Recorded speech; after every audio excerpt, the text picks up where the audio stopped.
Thomas Porcher, bonsoir. Vous êtes économiste, professeur en marché des matières premières à l'ESG et vous publiez Le mirage du gaz de schiste, c'est aux éditions Max Milo.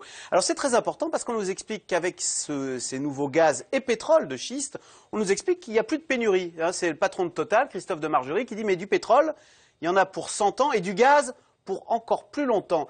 Alors, qu'est-ce que vous nous dites? Vous, c'est faux, non? La pénurie nous guette? Ou bien ça change tout? Non, c'est vrai. Je pense qu'avec le progrès technologique, on va trouver du pétrole et du gaz pendant de nombreuses années. Mais le débat, comme le pose M. de Margerie, c'est un débat du XXe siècle. Aujourd'hui, on est au XXIe siècle et il faut savoir que quand on utilise des énergies fossiles, on porte atteinte à autre chose qui s'appelle la planète Terre. Et donc, il faut prendre en compte maintenant les émissions de CO2, la transition énergétique, etc. C'est plus une question de plus ou moins de pétrole, c'est une autre question. Ça change la donne. Avant, on voulait arrêter le pétrole parce qu'il n'y en avait plus. Maintenant, vous savez ce que c'est, l'homme et l'homme. Et s'il y a du pétrole, il va avoir bien du mal à c'est très difficile de résister. On va le prendre, du coup, ce pétrole. Oui, mais le problème, c'est que si tout le monde vit comme les pays riches, vit comme les États-Unis, il faudra 5 planètes. Si tout le monde vit comme un Européen, il faudra 3 planètes. Ça veut dire quoi, ça? Si tout le monde vivait comme les Américains, il faudrait, en ressources... 5 planètes, voilà. 5 planètes Terre. Or là, on a une augmentation de la démographie, mais aussi on a une augmentation de la consommation avec la croissance. Donc moi je pense qu'il faut prendre en compte, mais c'est un débat qui date quand même de plusieurs années, et même si les Américains n'ont pas voulu s'engager là-dedans, il faut prendre en compte la transition énergétique, c'est important. Alors on reparlera de la transition énergétique, mais tout d'abord un mot sur ce gaz et ce pétrole qui sont sous nos terres. Quand les Américains disent mais vu les réserves, on va bientôt, nous, Américains, être indépendants et on n'aura plus à se soucier de l'Arabie Saoudite et du pétrole arabe, etc. Vous y croyez, ça?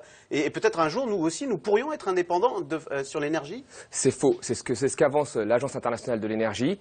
Elle dit qu'en 2030, les Américains, s'ils continuent à forer au même rythme, c'est-à-dire un nouveau puits de gaz de schiste toutes les 8 minutes, pendant 20 ans, 24 heures sur 24, ils arriveront en 2030 au Graal de l'indépendance énergétique. Mais ça, c'est une équation qu'ils ont fait. Mais ça veut dire que quoi? Qu'ils ne prennent pas en compte les populations avoisinantes, ils ne prennent pas en compte la capacité des terres américaines à supporter de telles installations de puits, ils ne prennent pas en compte les autres pays gaziers, comme si les autres pays gaziers allaient rester les bras croisés en regardant l'Amérique. C'est complètement faux. Et d'ailleurs, l'Agence internationale de l'énergie s'est beaucoup trompée. Moi, quand j'ai commencé ma thèse en 2000, on m'a dit de lire les rapports de l'Agence internationale de l'énergie. En 2000, elle prévoyait un prix du pétrole en 2010 à 24 $. Et on est à 100 $ aujourd'hui. Voilà. Et en 2020, elle prévoyait un prix à 28 $. Ouais. Donc vous voyez, c'est avec ce même type de modèle qu'on arrive à l'indépendance énergétique en 2030. Voilà. Les experts. Hein. Bon.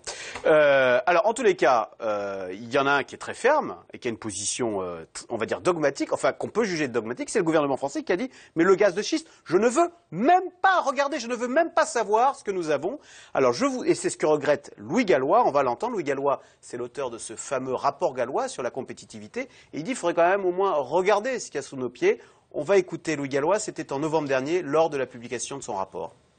Je pense que cette question reviendra, parce que les Américains, les Anglais, les Allemands même sont en train d'engager des recherches sur les techniques d'exploitation des gaz de schiste.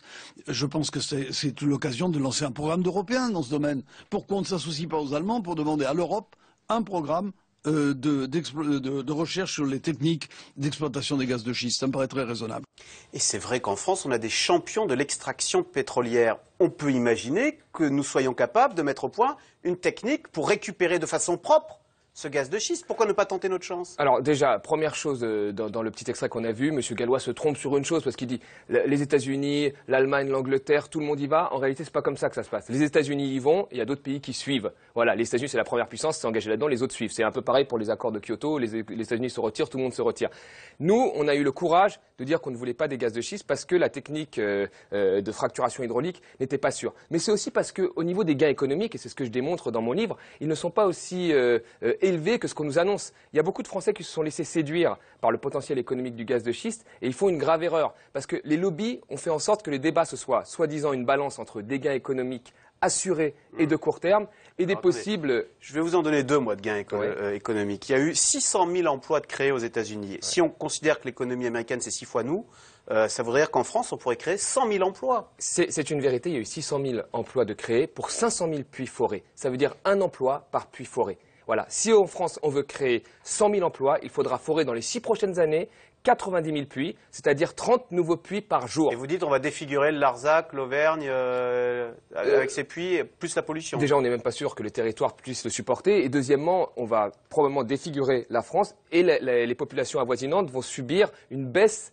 de l'immobilier. Parce qu'il faut savoir qu'un puits fait baisser l'immobilier de 24% sur un rayon de 2000 mètres autour Parce que les gens ne veulent pas acheter à cause des nuisances écologiques. Imaginez-vous 90 000 puits. Et la valeur immobilière de beaucoup de populations avoisinantes ne vaudra plus rien. Oui, mais alors quand on trouve un puits dans son jardin, c'est le jackpot. Aux États-Unis, on voit qu'il y a des gens qui avaient du gaz de schiste dans leur jardin, ils sont millionnaires aujourd'hui.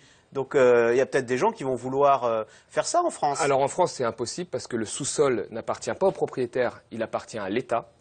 Donc il faudrait déjà qu'il y ait une réforme. Ça, c'est une différence de taille et c'est peut-être ce qui fait que chez nous, ça ne prend pas le gaz de schiste. C'est parce que si on a du gaz de schiste dans son jardin, c'est la tuile, quoi. On n'a rien, mais on a le puits. Oui, mais même aux États-Unis, ça a pris au départ. Ça a pris au départ, ils ont peut-être une mentalité un peu plus productiviste, ça a pris au départ, mais là on se rend compte que ça prend de moins en moins.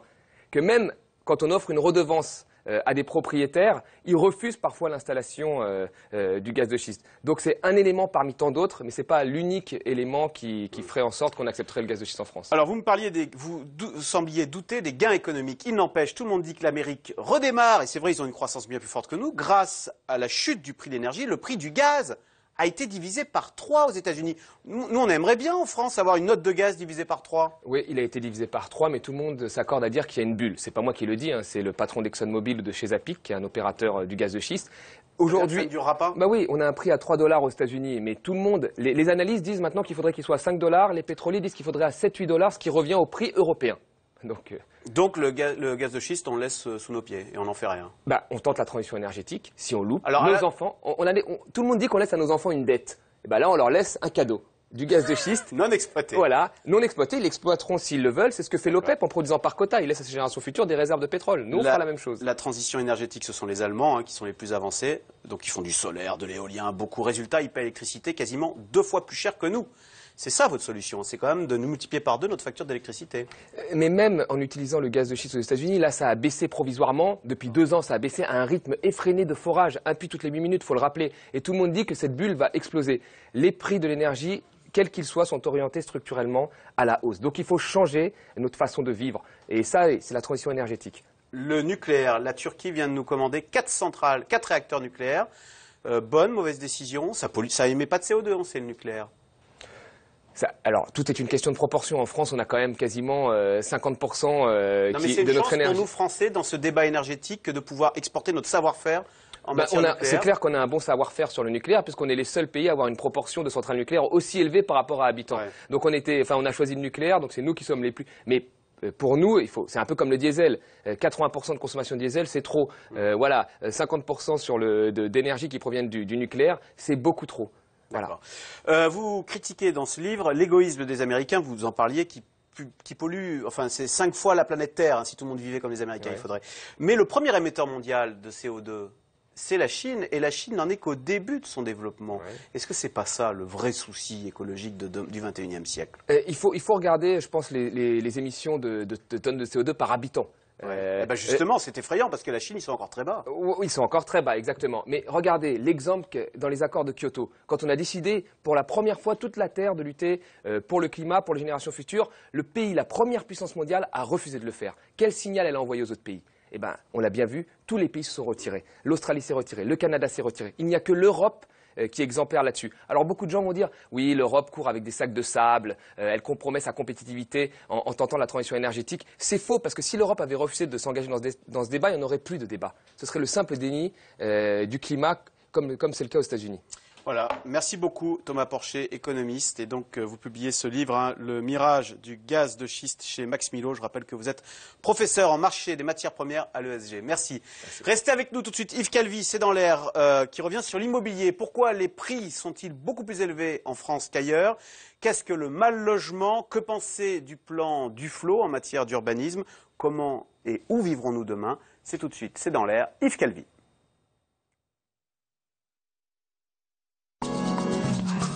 C'est-à-dire, vous en dit encore plus sur France5.fr.